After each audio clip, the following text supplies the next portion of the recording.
ईद उल अज़हा के पहले रोज़ कुर्बानी का सिलसिला जारी है। गली मोहल्लों और खुले मैदानों में सुन्नत इब्राहिमी पर भरपूर अमल किया जा रहा है। मज़ीद बात करेंगे समा के नुमाइंदों से। हमारे साथ मौजूद हैं कराची से खुर्शीद आलम और फैसलाबाद से हमारे साथ दे रही हैं रिदा सिंधु। वैसे तो अगर खुर्शीद हम सिर्फ रिदा की तारीफ़ करें कि वो बहुत अच्छी लग रही हैं तो ज़्यादती होगी। आप दोनों बहुत अच्छे लग रहे हैं और आप दोनों को ईद मुबारक। खुर्शीद आप वाकई अच्छे लग रहे हैं, तो बताइएगा सुन्नत इब्राहिमी की अदायगी का सिलसिला जारी है, तो क्या कुछ अभी तक मेहमानों की खातिर तवाज़ु हो चुकी है किन किन पकवानों से, और बच्चे कितना बिछड़ने के इस गम को कैसा महसूस कर रहे हैं? जी बिल्कुल, शुक्रिया अहले वतन और समा फैमिली को ईद की दिल मुबारकबाद। कुर्बानी का सिलसिला जारी है। बच्चे वाकई बहुत उदास हैं क्योंकि किसी ने 10 दिन, किसी ने 15 दिन और किसी ने पूरे महीने इन जानवरों की खिदमत की है, चारा खिलाया है, पानी पिलाया है, किसी ने अपने बकरे की खिदमत की है, किसी ने अपने गाय और बछड़े की खिदमत की है। तो बच्चा पार्टी से हमारी बात हुई है। बच्चा पार्टी उदास है क्योंकि उनका दिल लग गया था उन जानवरों के साथ, लेकिन वो ये भी कहते हैं कि सुन्नत की पैरवी करनी है, कुर्बानी करनी है, अल्लाह को यही मंजूर होता है, लिहाजा वो इसमें खुश हैं। अगले साल फिर इसी जज्बे के साथ जानवर ख़रीदेंगे, पालेंगे और फिर उसकी कुर्बानी करेंगे। इसी के साथ साथ हमने देखा कि चंद घंटे हो चुके हैं, जिन जगहों पर कुर्बानी हो चुकी है वहाँ पर सबसे पहले कलेजी पकाई जाती है, खाई जाती है और तवाज़ो की जाती है। तो वो सिलसिला भी मुख्तलिफ घरों में शुरू हो चुका है। मैं जहाँ पर मौजूद हूँ यहाँ पर अभी जानवर की कुर्बानी नहीं हुई, होने वाली है, लेकिन जो बच्चे हैं, जो बिल्डिंग के जो मकीन हैं, वो नीचे अपने जानवरों के साथ खड़े हैं। कसाई का इंतज़ार है क्योंकि कसाईयों ने भी ज़ाहिर है कि पहले दिन का रेट अलग है, दूसरे दिन का रेट अलग है, तीसरे दिन का रेट अलग है, तो ये सिलसिला जारी रहेगा। फोन उठा लिया कसाई ने, कहीं फोन बंद तो नहीं कर दिया खुर्शीद? बच्चे भी उदास हैं जी। फोन उठा लिया कसाई ने? कसाई से बात तो हो गई है ना खुर्शीद आलम? जी बिल्कुल, कसाईयों से बात हो गई और आज उनमें से किसी कसाई का फ़ोन बंद नहीं होगा। रेट ऊपर जाएगा, कल का रेट कुछ कम होगा, परसों का रेट उससे कुछ और कम होगा, लेकिन आज का जो रेट है वो 15 से 20 हज़ार रुपये फ़ी मन का रेट चल रहा है। कि अब आपका जानवर अगर 10 मन का है तो फिर आप लगा लीजिएगा कितना रेट होगा। इस तरह से एक क्लासिफिकेशन की हुई है कसाई हजरात ने मुख्तलिफ इलाकों में। पॉश इलाकों के रेट अलग हैं, मिडिल क्लास फैमिली के रेट्स अलग हैं और गरीब आबादी के रेट्स अलग हैं। जी ठीक है खुर्शीद, आप हमारे साथ रहिएगा। इससे पहले कि शिरीन आपसे कलेजी का नाश्ता मांग ले, हम लोग आगे बढ़ते हैं। हमारे साथ रिदा सिंधु भी मौजूद है फैसलाबाद से, उनसे भी बात कर लेते हैं। रिदा, सबसे पहले तो बहुत ज़्यादा ईद मुबारक आपको, और बताइएगा कि फैसलाबाद के लोग किस तरह से ईद को सेलिब्रेट कर रहे हैं और अभी आप ईद के हवाले से वहाँ पर क्या समा देख रही हैं? जी बिल्कुल, तमाम समा फैमिली को और तमाम पाकिस्तान को ईद मुबारक। और शीरीन और आप भी बहुत ज़्यादा खूबसूरत लग रही हैं और समा की स्क्रीन को जो है वो आपने आज चमकाया हुआ। और फैसलाबाद में अपनों के संग ईद मनाने का सिलसिला जारी है। एक तरफ सुन्नत इब्राहिमी की अदायगी की गई है, गोश्त तकसीम किया जा रहा है, दूसरी तरफ ईद पर जो ख़वातीन हैं उनकी मसरूफियात बहुत ज़्यादा बढ़ जाती हैं। उन्हीं से जान लेते हैं कि आप मुझे बताइएगा ईद किस तरह से मना रही हैं। अस्सलाम वालेकुम, सबको बहुत बहुत ईद मुबारक।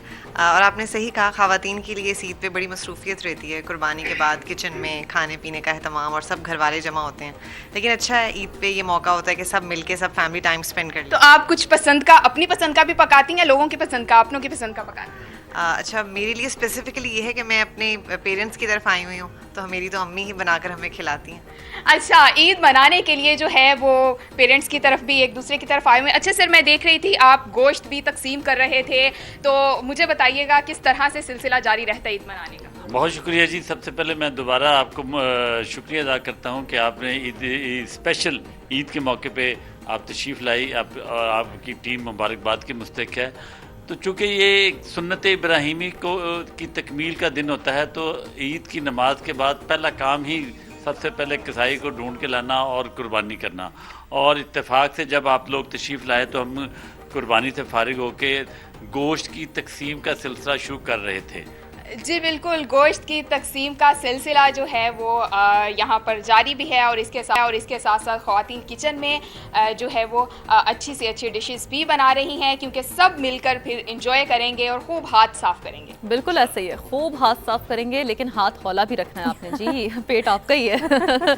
तो साथ ही मौजूद रहेगा रिदा और मायरा हाशमी का रुख करते हैं। वैसे मायरा, मैंने रिदा और खुर्शीद आलम दोनों की पहले तारीफ़ कर दी थी, तो आपसे तो चूँकि अभी थोड़ी देर पहले ही मुलाकात हुई, आप बहुत प्यारी लग रही है माशाल्लाह, आपको भी ईद मुबारक। तो कहाँ पर मौजूद है मायरा आप और कैसा समा देख रही हैं ईद का? बहुत शुक्रिया शिरीन। सबसे पहले आपको भी बहुत बहुत ईद मुबारक हो और तमाम देखने वालों को भी ईद मुबारक। चूँकि सुन्नत इब्राहिमी की अदायगी हो गई है, ईद का पहला रोज़ है, अब वक्त हुआ जाता है कि चटपटे पकवान जो है वो तैयार किए जाए। मोस्टली खातून खाना जो है वो महाज संभाल लेती है किचन का, ताकि तमाम तर जितने भी मामलात हैं किचन के वो खुद संभाल सके। लेकिन इस वक्त मैं मॉडल टाउन में मौजूद हूँ और यहाँ की सबसे जो मुझे मुनफरिद चीज़ देखने को मिली वो मैं आपको भी दिखाती हूँ। यहाँ पर मुस्तहिक लोगों को बिठाकर बहुत ही ज़बरदस्त अंदाज में खाना खिलाया जा रहा है। तमाम लोग बैठ चुके हैं, खाना तैयार हो चुका है, बस अब ये इनमें डिस्ट्रीब्यूट होना है, इन्हें खिलाना है। और ना सिर्फ खाना खिलाया जाएगा बल्कि जब ये यहाँ से रुखसत होंगे इन्हें साथ गोश्त भी पैक करके दिया जाएगा। तो जो इनके लिए ये तमाम तर इंतजामात करते हैं उनसे भी बात कर लेते हैं। सबसे पहले तो आपको ईद मुबारक। खैर मुबारक। मुझे बताएं कैसी गुजर रही है ईद? आप तो बहुत मसरूफ़ है और खिदमत खल्क कर रही है, इंसानियत की खिदमत कर रही हैं। जी हाँ, खैर मुबारक। हम हर साल इसी तरह एहतमाम करते हैं और गरीबों का इनका हक है, इनको हम गोश्त देते हैं, खाना खिलाते हैं और इनको खुश करके भेजते हैं। अच्छा, गरीबों का चूँकि सबसे ज़्यादा और सबसे पहला हक गरीबों का ही होता है, ये कब से अज़म आया, कब से ये जज्बा हुआ कि हमें सोचना चाहिए गरीबों के लिए? ये वो मुस्तहिक लोग हैं जो कि सिर्फ साल मतलब साल गुजरने के बाद बड़ी ईद पर मोस्टली गोश्त खाते हैं। बिल्कुल आपने सही फरमाया। ये कोई 50 साल से ये मैं कर रहा हूँ, यानी कि मैं जब छोटा था तो मेरे पेरेंट्स करते थे, वहाँ से मुझे शौक हुआ। जब छोटे थे तब से ये शौक हुआ और ये शौक जो है बढ़ता जा रहा है। जैसे जैसे वक्त गुजरेगा यहाँ पर ये रश इसी तरह बढ़ता जाएगा और ईद की खुशियाँ गरीबों के साथ दोबारा की जा रही है और बहुत ही खूबसूरत इंतजामात यहाँ पर देखने को मिल रही है। कुर्बानी का तो अंसर यही है। बहुत शुक्रिया नुमाइंदगान हमारे पास मौजूद है। खुर्शीद आलम कराची से अपडेट कर रहे थे, मायरा हाशमी का साथ में लाहौर से हासिल था और फैसलाबाद से सूरत हाल में बता रही थी। रिदा संधू, आप तीनों का बेहद शुक्रिया।